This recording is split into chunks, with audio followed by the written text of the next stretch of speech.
Can we do like a free run? See how it goes. If we pass, we pass. If not, then then you get one shot. Okay, so where we left off, I'm just going to back up just a little bit so you might be able to see this in your own notes. If you were taking notes, we talked about fluid, and then we're talking about oils. Oils, and then I said used as a primary lubricant. Used as a primary lubricant.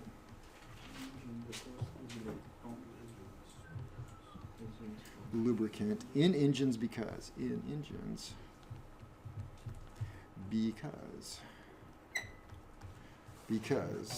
why? It is easily pumped. As long as the oil pump works, that is. And it's in good condition, and it hasn't had safety wire running around through it.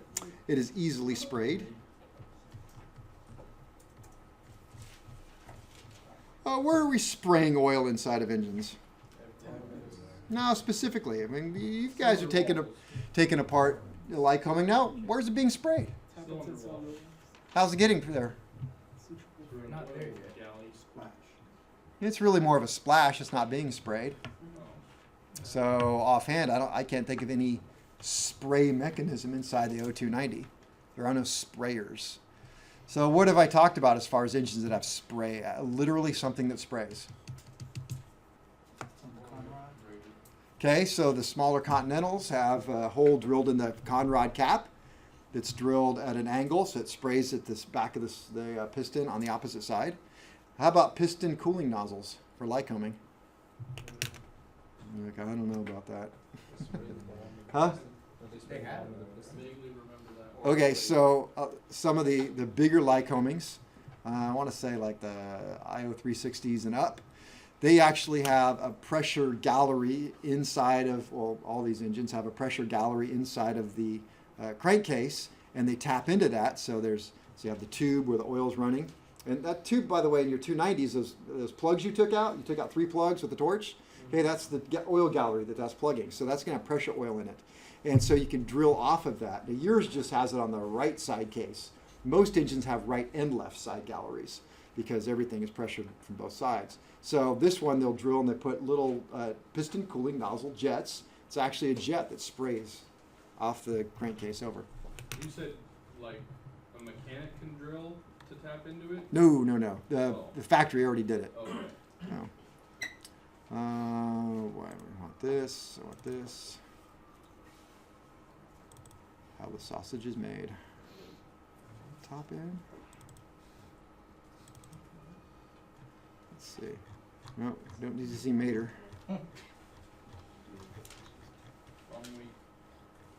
It's actually the right week. I was looking for piston cooling nozzles. Oh yeah, the things that break. Yeah, there you go. The things that break. So piston cooling nozzles right there, spraying at you. And they do break real easy. And where did you say those are? Inside the crankcase. Well, yeah, but like... Lycoming engines, bigger Lycomings. This is a Lycoming thing. So right here, this part right here, this is the cylinder hold down. Okay, that's what I was trying to picture. So it's aiming right back towards it. Cooling nozzles. All right, that was spraying. Easily sprayed. Let's say absorbs and dissipates heat quickly.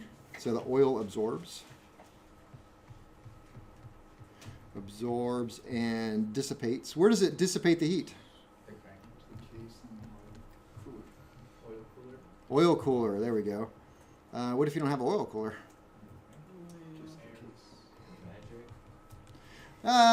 Well, according to Lycoming, the rough crankcase will do it. Good cushioning effect. Good.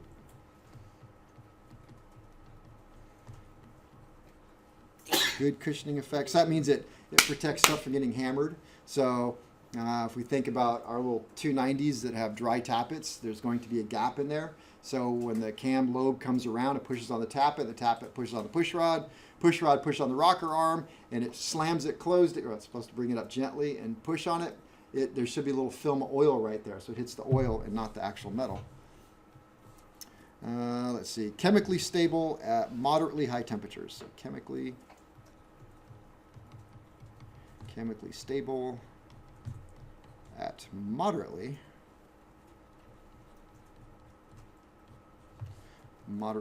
high temps. Moderately high temps. Is that until you get to when it coats? That's what I was just thinking. What is that? 375. Yeah, I remember 300C, or it's 575? Yeah. Yeah, 575 F. It's the only thing I remember in Celsius. Let me see. And it also has to perform well at lower temperatures. Wait, chemically stable of At moderately high temps.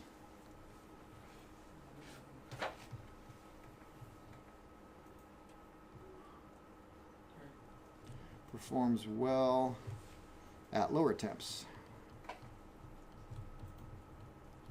So it's got to perform well at high temps, it's got to perform at low temps, because you're going to start it up when it's cold and it's going to run all the way up as it gets really hot. All right, so we talked about mineral. Well, we talked about a bunch of stuff. So we had animal, vegetable, and mineral. Right, we talked about all the animals. We discussed that baby oil was not made from babies. That's terrible. That's a bad joke, isn't it? It's not a joke. It's not. They're not. Now is it synthetics? Now it's synthetic. I used to tell my poor son Jay, he would always freak out about being in the bath, and we'd have the baby shampoo. And is that no more tears? No, we didn't have enough money. This says way more tears. Stings like hell. Tears. Huh? It's tears. No more tears? It's tears, yeah. Like tears. The soap. Yeah. What? No, it's I not. remember hearing this a long time ago, and it blew my mind that it's tears. And like, it was never meant to not make anyone cry because it's soap. It's gonna not. What feel tears are they talking about? Like your hair. It was the shampoo. your tears are here. Maybe some people here. He's wrong. I disagree. Are they spelled the same way? Dude, too much Wikipedia. All right, then we talked about, okay, animal, vegetable, we got to mineral. Mineral had the solid, semi-solid, and fluid. Okay, that brings us to synthetic. Synthetic. Well, synthetic is, well, it's pretty much a man-made, so it's not made. It could be lady-made too, I don't know. Not made from natural crude. Natural crude oil. Where does oil come from? The ground. So what's the big deal about just pouring it back on the ground? Is that is direct recycling, is it not? Just as long as you don't do it above your well. Yeah. Yeah. No. Okay, I'm not serious about that. Just sort of clear. Right. Widely used. Widely used in turbine engines. I mean jet engines, not engines with a turbo. Turbines. It is nice because it does not Somebody's got to do a report back there. does not evaporate. Somebody's phone ring? Or break. Well, if I didn't hear it, I guess it doesn't count. Unless it was Steve's, that'd be twice today. No, my phone did not ring ever today. Yes, it did. I was standing right there. And you said it was your mom. Yeah? Dang. Your parents told you a lot. Yeah. Or break down easily. That's what I was going to do. What I was going to have Christian do it. Break it down, Christian. At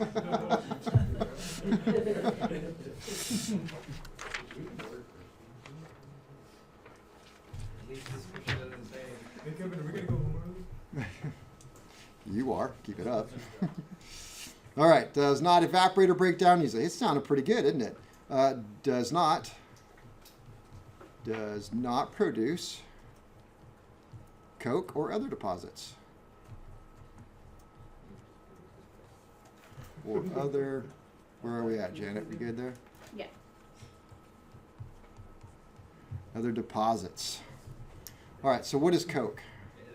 Coke. Coke. Let's see.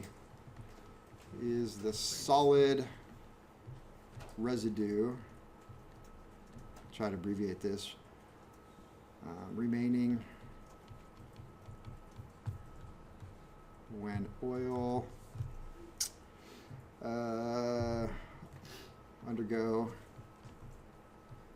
undergo severe oxidation. Severe oxidation and thermal breakdown at extreme temperatures. The higher the temperature, the harder, blacker, and more brittle the residue. So I'll just put that. All coking events occur because the temperature, the oil residue time, temperature and the oil residue time are both higher. Yes, so all coking events occur because the temperature and the oil, I think that should be residual time, residue time are both higher than the stability limitations of the oil, which is to say that, so we looked at exhaust valves, right? And we said the stem was approaching 1,000 degrees. Okay, but then we said oil cokes at 575. So does that mean that you're always going to get oil coking going by the guide? No, because the other function of that is how long can the oil withstand that. So it's not like an instantaneous thing. It's the time involved. So what's happening to cause that? Well, it's shutdown. You shut down an engine, that thing is 1,000 degrees, and boom, it's going to coke. Because oil is going to go in there and just sit and soak until it cokes. So the same things happen with turbochargers. So turbochargers have bearings that get really, really hot, and they're force-fed oil that goes around the bearing. And so if you love your engine and you don't want it to have problems, you'll see people who, especially with turbocharged engines, who love them, will land, do a long taxi, and sit there and idle for quite a long time. Like, what are they doing all this time? Hey, they're waiting for those temps to come way down so they don't coke up the bearings in their turbocharger. So, severe oxidation. Let's see. Coke formation events increase dramatically as local metal contact temperatures exceed, I'll just put the numbers again, 300 degrees Celsius or 5. Oops, I have 572. Ooh, wrong. 572 degrees F. All right. So far, so good, right? All right. So full synthetic. Full synthetic was a disaster.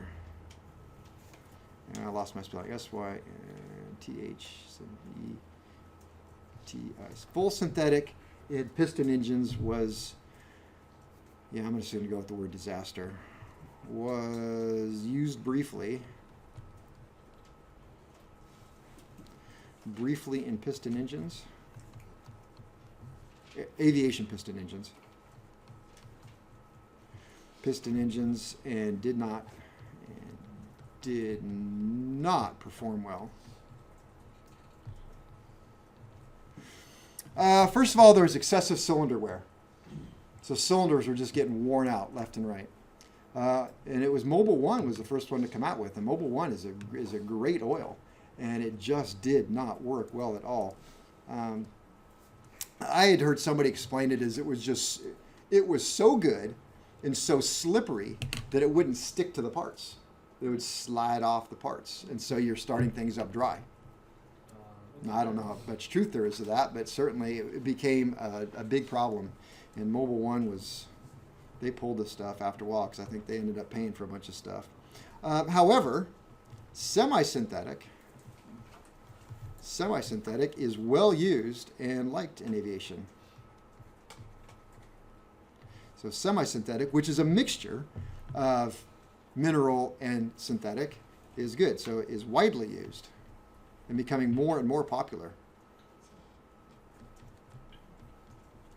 Widely used in recip engines. In recip engines. The most popular are the Aeroshell. Who makes Aeroshell? There you go. 15W50 and Exxon. Exxon Mobil, I guess. Exxon Mobil. Mobil Aviation 1. Elite. I don't use that. They're just too wordy. 20W50. Yep. I know this might be off topic, but what is check engines? Synthetic. Yeah. There you go. your Exxon Elite and your Aeroshell 15W50. Semi-synthetic.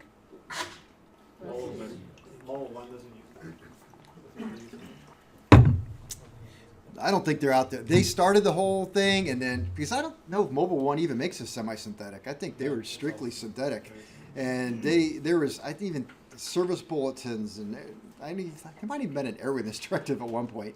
It was just bad. It was just bad stuff. Well, it wasn't bad. It was too good. It was bad for Mobile One. Oh. It did not go well for them at all, and I think they ended up buying cylinders, or I don't know what the outcome was, but the writing was on the wall that they kept it up. They were going to be buying engines left and right, and so they jumped out of it, as far as I know. That was a while ago. All right. So we're going to get more into brands of oils, what this 15W50 means, what this 20W50 means, selection of oils, all kinds of stuff. But just to give you an idea of the types of oils, we have animal, vegetable, mineral. In aviation, we're either going to use mineral or we're going to use semi-synthetic. Those are the two choices. And then within that, there's going to be different categories, such as detergent, non-detergent, if you want to call it that. So important aircraft engine, lubricating, oil properties.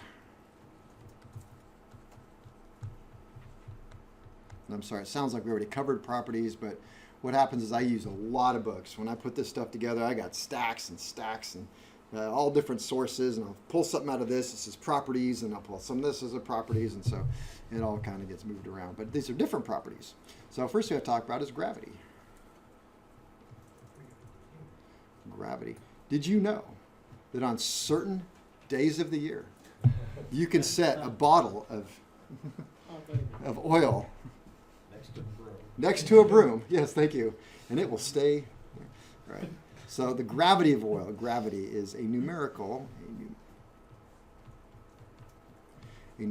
value which serves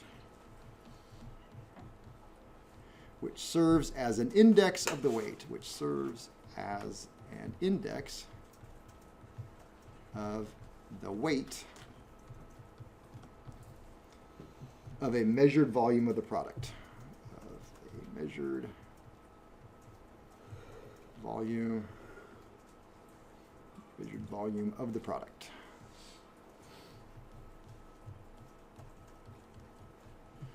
All right, but then we have something that's a little bit different. We have the specific gravity, which kind of pulls it, actually it's not different, pulls it all together. Specific gravity. All right, what is specific gravity?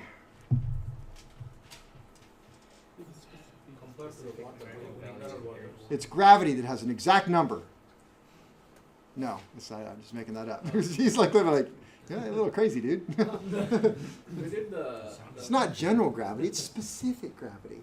Yes, go ahead. It's measured against mineral water. It's measured against mineral water. So, all right, so it has to do with the weight versus mineral water. So we'll put that weight of a substance, like before, numerical value, weight of a substance when compared to distilled water. And all of my second semester students know that distilled water comes from water that was just sitting around for a while, right? Should I tell that story since I brought it up? You guys don't remember it, do you? Yeah.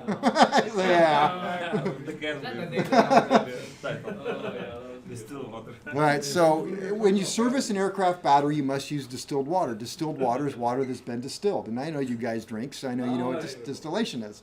So all of the heavy minerals and stuff are then distilled out, so what comes out is pure water. Is that a good assumption there, Alan? Yeah, they good. boil it and then it's... The vapors go up and condense in a thing. It's like how you would, like use potatoes, it's moonshine, right? But it's water, so it's just pure water. So without all the minerals and stuff. So you're supposed to service batteries with distilled water because all the minerals and stuff go in there and it's bad for the electrolyte. So, I'm first place I work, and a young guy with my porn stash and my mullet. And so I'm like, hey, I need some distilled water. And the guy's like, hey, no problem, man. He brings me a little squirt can. It's distilled water on it. I'm like, thank you. Fill everything up and good. And, that next airplane. About the third airplane, I'm like, hey, I'm out of distilled water. I need to fill it up. Do you have any more distilled water? He goes, hey, don't worry about it. He walks over to the faucet, turns, and mind you, the water comes out brown for 20 minutes in this faucet. One of the guys who worked there, he would walk in the morning and just turn it on. And I walked up and I turned it off. He goes, hey, don't turn that off. I'm like, okay, what's going on? He goes, if you shut it off, it'll come out brown for 20 minutes. You just got to let it run all day. So this is, because it was like an old ag place right next to the river. And I told you we used to wash the parts with all the turco, the guy with the cigarette, and the pump was right there. So all the stuff is going to the ground, the well's there. Anyway, so anyway, he fills it up, and I'm like, dude, I need distilled water. He goes, I know. You have to leave it alone for a while. So I'm like, what? He goes, yeah, distilled water is just water that you just set down for a while. It's been still. It's still for a while. That's the name. He was dead serious. I'm like, no. And I explained what it really is like. I feel so stupid. Nobody told me that. He's a real nice guy, too. I mean, he's always there helping me. When you pick it up, it's not distilled. I know. You pick it up very carefully. All right, so weight of a substance when compared to distilled water. So, all right, water has a specific gravity of 1.000 and weighs 8.328 pounds per gallon. Aircraft oil has specific gravities, SG, specific gravity of about 0.9 SG, and weighs 7 pounds per gallon. I want to say 7.5, but no. All right. So what does that mean? Well, I told you all this. Got to mean something. So oil floats on water because oil has a higher specific gravity. It will go to the bottom. And the oil has a lighter, so it floats to the top. So oil goes to the top, water goes to the bottom. If you don't believe me, go to the restaurant, ask for a vinaigrette. Or you could watch Jurassic Park 2. Or you could just watch Jurassic Park 2. I don't remember that part in there. The lake catches on fire because they poured oil on it. Then there was the Exxon Valdez. You can think about that. So every oil problem we have, the oil goes to the top. All right, then we have Flashpoint.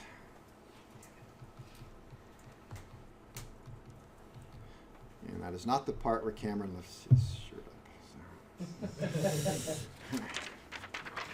up. Temperature. The Flashpoint is, we're talking, temperature at which oil must be heated to give off enough vapor to form a combustible mixture above the surface that will momentarily flash or burn when exposed to a flame. So in other words, you get the oil, you heat it up, and it's going to start giving off a vapor. And it's that temperature at which if you hit it with a flame, it'll flash. But then it goes out. Just whoosh. And you lose your eyebrow. I have two.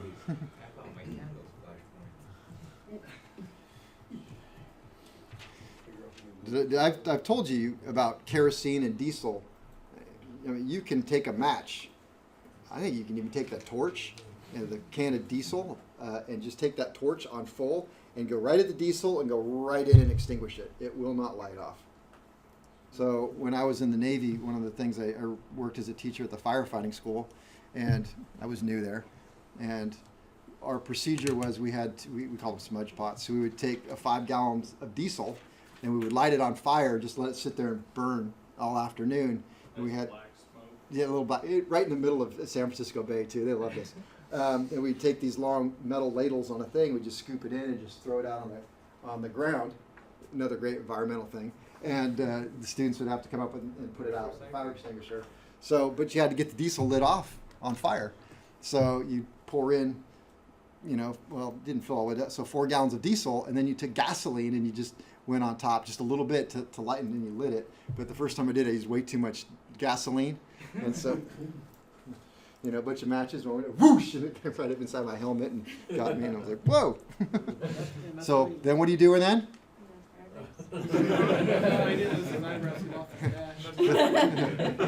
Just draw them on real quick. I just got a little shot. I'm cool. Nobody saw me, and I got my eyebrows back. We are. All right. Temperature, which and oil must be heated. Must be heated to give off. Enough vapor. Enough vapor to form a combustible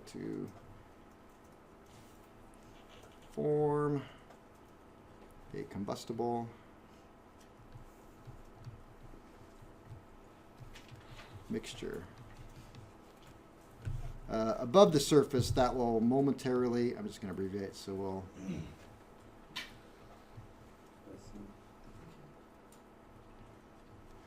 momentarily flash or burn. So it doesn't keep. Momentarily. Oh. I use it red. Momentarily flash or burn. Just there. Flash or burn when exposed to flame.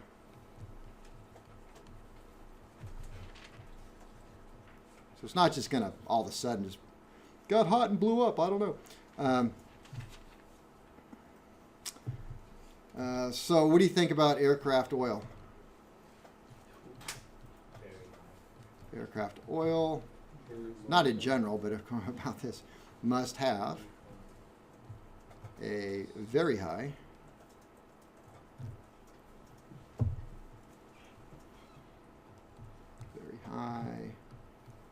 flash point.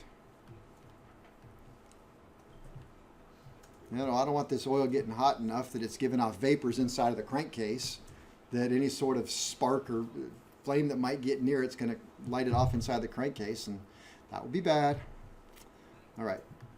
Worse than that is fire point. Temperature at which an oil must be heated to give off enough vapor to form a combustible mixture above the surface that will, I'm not going to write all that because we just wrote it, will burn continuously.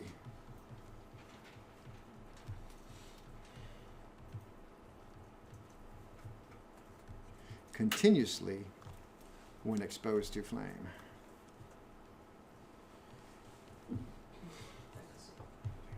Did I go too far? No. When it's flame. So that's a fire point. Do you know what temperature that is? Oh, I was just thinking as I was writing it, so I wish I knew what temp. I don't. Because it's gotta, would it have to be less than 572?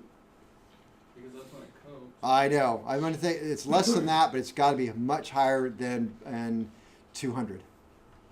So it's well above 200. So it's got to be. I'm making up something. It's got to be somewhere in around the 300 to 500 degree range, somewhere in there. I don't know.